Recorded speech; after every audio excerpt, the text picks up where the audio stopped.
Sobat sahamku, saya akan mengajak Anda mengamati sebuah perusahaan TBK yang bergerak di bidang penambangan dan perdagangan batu bara. Emiten dengan kode saham GEMS ini memproduksi batu bara termal dari lokasi penambangannya yang berlokasi di Jambi, Kalimantan Tengah dan Kalimantan Selatan. Selain untuk konsumsi domestik, produksi batu baranya juga diekspor ke negara lain, seperti Cina, India, Thailand, Malaysia dan Pakistan.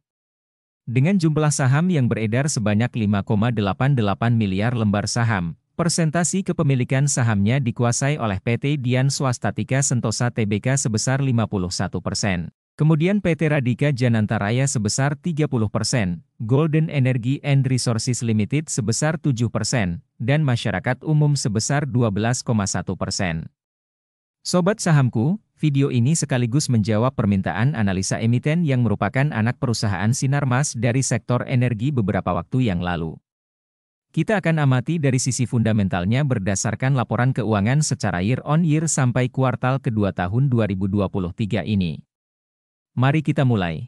Sobat sahamku, PT Golden Energy Mine Tbk memiliki total aset senilai 20,432 triliun yang dicatatkan dalam laporan keuangannya di tahun 2023 ini. Aset itu berupa aset tetap senilai 6,661 triliun dan aset lancarnya sebesar 13,770 triliun rupiah.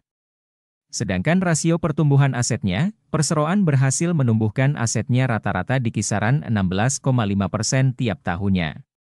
Dari total aset yang dimiliki, sebanyak 65,8% dialokasikan sebagai ekuitas atau modal kerja sebesar 13,455 triliun, dengan rasio pertumbuhan ekuitas tiap tahunnya rata-rata sebesar 23,5%. Sedangkan beban hutang atau liabilitas perseroan terhadap aset, berada dalam rasio 0,34 kali dan 0,48 kali rasio hutang perseroan terhadap ekuitasnya. Sebagai catatan, di antara aset lancarnya, sebanyak 46,3% atau senilai 6,376 triliun berupa kas atau setara kas.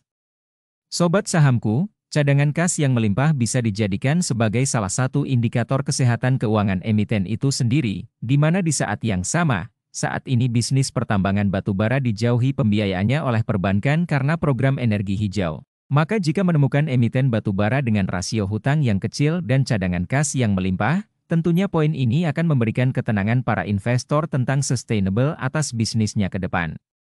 Selanjutnya mari kita amati pendapatan beserta laba perusahaan ini. Sobat sahamku, emiten GEMS berhasil mencatatkan pendapatan dalam 6 tahun terakhir ini rata-rata sebesar 22,812 triliun rupiah tiap tahunnya. Dari pendapatannya, perseroan mengantongi laba kotor rata-rata sebesar 9,412 triliun dan laba bersih sebesar 3,866 triliun tiap tahunnya. Sedangkan rasio pertumbuhan pendapatannya, perseroan berhasil menumbuhkan pendapatan rata-rata tiap tahunnya di kisaran 38,3%.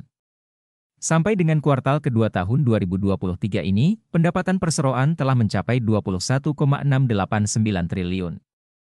Dan jika disetahunkan, maka diprediksi sampai kuartal keempat nanti mencapai 43,378 triliun rupiah. Prediksi ini turun 5,6% dari pendapatannya di tahun sebelumnya. Sedangkan dari sisi laba kotor perseroan, diprediksi sebesar 19,207 triliun atau turun 7,1% dari perolehan laba kotor tahun lalu. Untuk laba bersihnya, perusahaan diperkirakan tercapai sebesar 10,021 triliun, di mana laba bersih tahun ini juga diprediksi turun 6,4% dari laba bersihnya di tahun 2022. Sebagai catatan, penurunan pendapatan beserta laba perusahaan ini disebabkan harga acuan batu bara sudah tidak setinggi harga acuan pasar di tahun 2022, di mana hampir semua emiten batu bara juga mengalami penurunan pendapatan. Sobat sahamku, dari pendapatannya perseroan mendapatkan imbal hasil atas kinerja ekuitas atau ROE rata-rata sebesar 61,7% per tahun. Dari sisi rasio imbal hasil terhadap aset atau ROA rata-rata sebesar 30% tiap tahunnya. Sedangkan prediksi ROE di tahun 2023 ini sebesar 74,9% dan ROA sebesar 49,3%. Selanjutnya kita akan amati laba bersih tiap lembar sahamnya dalam rasio EPS dan bagaimana apresiasi pasar atas kinerja emiten GEMS ini. Sobat sahamku, dalam perjalanannya saham GEMS mampu mencetak laba bersih di setiap lembar sahamnya rata-rata sebesar Rp831 per tahun. Sedangkan apresiasi pasar atas saham ini rata-rata berada di harga 4.610, dengan P rasio rata-rata di 9,1 kali, PBV 4,4 kali. Sampai dengan kuartal kedua tahun 2023, laba bersih atau EPS emiten GEMS mencapai Rp852, dan apabila disetahunkan, maka EPS-nya diprediksi mencapai Rp1.703 per lembar sahamnya. Ada penurunan EPS sebesar 6,3% dari EPS di tahun sebelumnya, di mana EPS di tahun 2022 mencapai Rp1.819 per lembar sahamnya. Pada saat video ini dibuat, saham GEMS diapresiasi di harga Rp5.950, dengan PE rasio di 3,4 kali, PBV 2,6 kali. Artinya apresiasi saat ini 12% lebih rendah dari apresiasi investor di tahun lalu. Lantas berapa harga wajar saham GEMS ini?